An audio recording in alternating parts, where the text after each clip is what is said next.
So, if you are new to this channel, I am Dr. Himadri. Today we will be talking about a very important topic.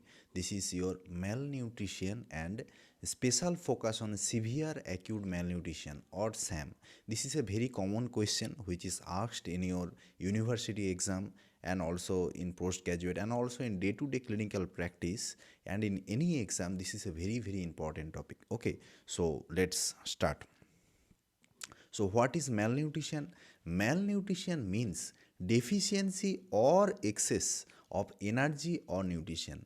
You can very well understand either deficiency or excess, but that means undernutrition and overnutrition both should be under the umbrella of malnutrition. That means malnutrition means either excess or less amount of nutrition. But in clinical practice, what happens? In clinical practice, the malnutrition term is specifically used for your protein energy malnutrition or undernutrition. That means undernutrition part we are actually considering in day-to-day clinical practice. So what is the basic definition? So let's state of cellular imbalance. Malnutrition means a state of cellular imbalance.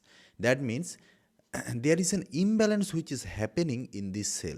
So in child, what happens? The demand of energy for growth and maintenance and specific function is really large, really high, but whereas the supply of nutrients or supply of energy is very much low. Because of this imbalance, the child, basically the baby, they enter into a phase. This is called as your undernutrition. You can very well understand, if I don't eat for 3 to 4 days or maybe 7 days, I may not look like the malnourished child that you can easily see in pediatrics OPD. Because why? Because the demand in my body at this age of 28 may be less, but in children they need growth, they need maintenance, they need specific functions like development. They will develop, they will achieve the milestones, and all these things basically requires a lot of energy. So there is clear cut imbalance, and because of this in children usually the malnutrition happens. Okay, so what is undernutrition or malnutrition classification according to WHO? You must know this. Okay, WHO classified undernutrition as underweight, wasting and stunting. So what is underweight? You must be knowing that there is growth chart and there are multiple parameters which are used in weight versus age. Look here, we have a chart. Here is weight for age. So this is a chart which is basically given by WHO, growth chart. Look here, there is -3, -t, -2, 0, and these are standard deviation. Okay, so back to our original slide. So if there is underweight, what is underweight? Underweight, usually what happens, if in OPD any patient comes, we can easily understand the child is having malnutrition or not. By how? Look, there is something called as expected body weight. Okay, like 1 year child should be having 10 kg, 2 year 12 kg, 3 year 14 kg, like 2 you can add 2. Okay, this is a normal mnemonic that we commonly use in OPD. So what happens, if a 2-year-old child should be having 12 kg approximate, if the child is having 8 kg at the age of 2 years, we can easily understand the child is having underweight. And according to IAP classification, if the current weight of the baby is less than 80% of the expected, we call it as underweight. Okay, but in WHO there is growth chart and we can use this growth chart. You have to plot it. Okay, weight for age, if it is -2 to -3 standard deviation underweight. Severe underweight means -3, less than -3 standard deviation. Look here, what is wasting? Look this child, this is a normal baby, but in case of wasted, the child is thin and skinny. Okay, so what is wasting? In wasting we use weight for height and this growth chart. Okay, and weight for the, if this is -2 to -3, wasting, severe wasting, less than -3 standard deviation, there is a star. And why star? Because in severe acute malnutrition, which is our main topic today, this is the growth chart, weight for height, that is what we are actually using, and this is what is under the definition. You have to use it. And what is stunting? Look here, the child is short height. Okay, so you have to understand that if the malnutrition is acute and the child present acutely, there is acute malnutrition, okay. But if this malnutrition is chronic in some baby, then the height will be affected. Initially in acute undernutrition the weight is affected, but in chronic stage what happens, the height. If there is chronic undernutrition, automatically height will be less, okay. There is stunting, therefore height for age, okay. So once again, -2 to -3 standard deviation stunting. Severe stunting means less than -3 standard deviation, okay. So where comes your Kwashiorkor marasmus? I know that as far as malnutrition is concerned, it immediately the term Kwashiorkor and marasmus comes into your mind. But according to WHO, there is only three things which are present under nutrition. Look here. The moderate to severe malnourished children, moderate to severe malnutrition is once again classified according to some clinical syndrome. These are your Kwashiorkor and marasmic Kwashiorkor and also marasmus, okay. So Kwashiorkor means, K means remember edema, okay, and marasmus, M for marasmus, and there is M, and M for marasmus and M for monkey faces baby. Monkey faces, very thin, skinny, and also the buccal pad of fat are actually gone. We will come there. But in between there is another condition called as marasmic Kwashiorkor. That means a marasmic child, if develop only edema feature of this Kwashiorkor baby, then we call it marasmic Kwashiorkor, okay. Okay. So this is your growth chart. So can you tell what is marasmus and what is Kwashiorkor from this picture? What is marasmus? Yes, you can understand. M is there, M for monkey faces and M for marasmus. This is a marasmic child. Look here, this is a marasmic child. The buccal pad of fat is actually lost, and also the buttock, there is a pad of fat actually lost. Because of this, there is baggy pant appearance. Look, what is this? This is a baggy pant like appearance, okay. And face is, there is a wrinkling, total wrinkling in the face because of loss of buccal fat, okay. So can you tell in India what is very, very common, marasmus or Kwashiorkor? What you actually see in your pediatrics OPD or pediatrics ward? Yes, think, yes. Look, marasmus is much more common in India than Kwashiorkor.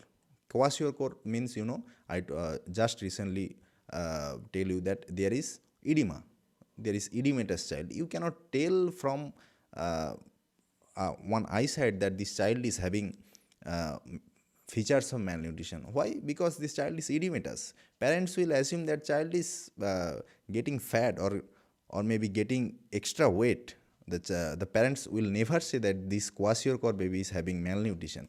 But layman can tell that this baby is malnourished. Okay. In India, marasmus is much more common. And another thing, usually less than 1 year. Look here. This is marasmus, Kwashiorkor, and less than 1 year. Usually less than 1 year old babies are actually having this marasmus, and this is most common in India. But the Kwashiorkor edema is the predominant feature, and this is acute decompensated stage. And also usually 1 to 4 year old child are having this Kwashiorkor. This is not usually common in India. Okay, so let's go. So this is Kwashiorkor, this is marasmus. Remember, malnutrition is a stressful condition. Now we will discuss why some baby develop Kwashiorkor and why others develop marasmus. Can you tell? Look, what happened in a family? If there was actually two child, both were having malnutrition because they are getting food insufficient. But one baby, both the babies were getting same food and also reduced amount of food, therefore both of them having malnutrition, but one developed Kwashiorkor and another developed marasmus. Can you tell why this thing actually happened here? Look, earlier we thought that if the calorie portion is less in your feed, then you will be having marasmus. Whereas if protein is less in your food, then you will be having Kwashiorkor. But the current guideline or the current theory by Gopalan's adaptation hypothesis, what we actually know that malnutrition is stressful situation. The baby who are able to adapt to this stressful situation, they can adapt it in a chronic way. That means chronically they can adapt, and also they will having marasmus. But if the stressful situation cannot be handled properly and there is acute decompensation, then the baby develops Kwashiorkor or edema. Okay, so why this thing actually happens? Can you tell? Look, in some baby, amount of antioxidant is less, and some others this is more. What happens? What we see from research that the antioxidant level in Kwashiorkor baby are actually less. Because of this, they cannot handle the stress and they decompensate acutely and even present with edema.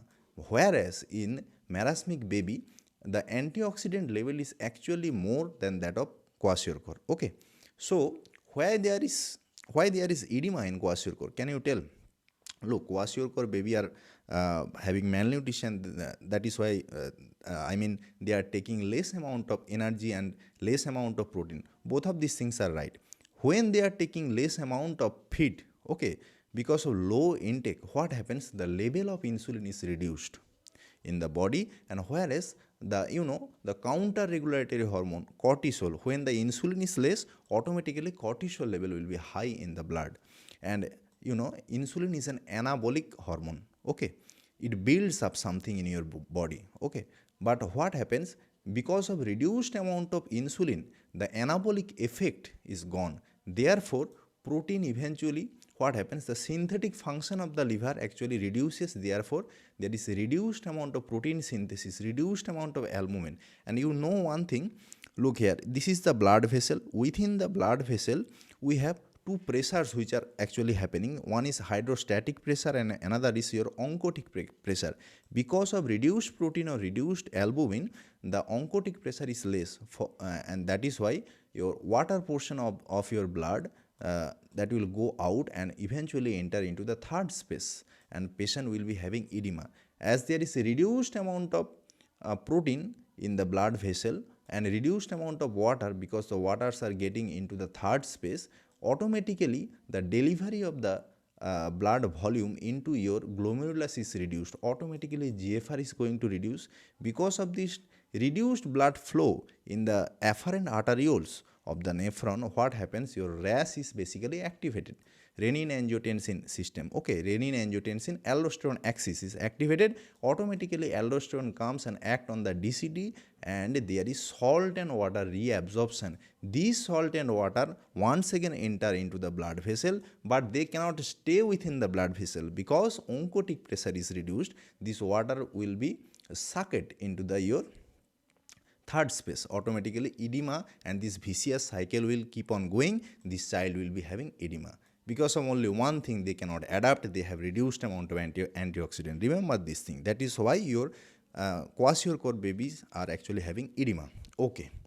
So another clinical feature that you must know, that Kwashiorkor baby, there is apathy. They are not interested in the surrounding. They usually in this phase they will not play. There will be listlessness, and this situation we termed as transient autism. Okay, and there is also poor appetite. They usually don't take feed properly. Okay, whereas in marasmic child they are usually calm, they are normally calm. Okay, so remember this is very important. In Kwashiorkor there is transient autism. Okay, the psychomotor problem. Okay, what happens in marasmic baby? Psychomotor aspect is usually normal, but in Kwashiorkor baby there is listless and apathy. And another thing, in Kwashiorkor, edema is the predominant feature. And remember here, bilateral pedal edema, we classify it as 1+ edema. Okay, then go to face, 2+ edema, chest wall edema, 3+ edema, and if there is ascites, this is termed as 4+ edema. Okay, but in marasmic baby, remember muscle wasting is the rule, and also in marasmic baby the appetite is usually preserved, and maybe there is voracious appetite, but this swollen baby will not take feed properly. Okay, so in marasmic baby there is muscle wasting. Remember grade 1, 2, 3 and 4, and A for, you can remember like this, A, B, C. Okay, grade 1 means A, means axilla is affected, and grade 2 means buttock, grade 3 means C for chest wall, and eventually the buccal pad of fat. This is the buccal pad of fat is actually gone, and that is why the monkey face is typical.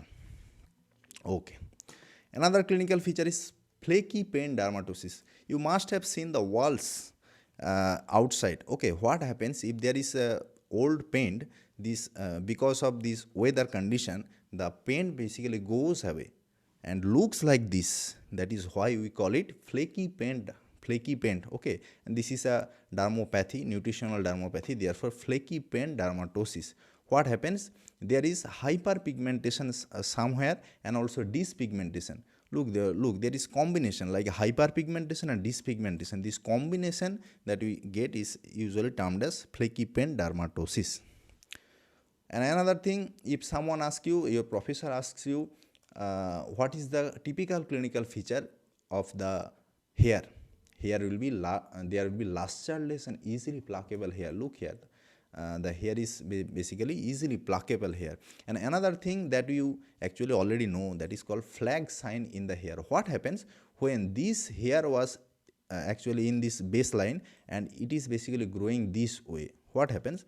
Look, this is the phase where there was somehow nutrition was preserved, but this is the phase, this is the part when the nutrition status is actually low. That is the reason there was hypopigmentation. So you can see there is normal pigmentation, there is hypopigmentation, there is once again normal pigmentation. This pattern basically looks like a flag, therefore we call it flag sign.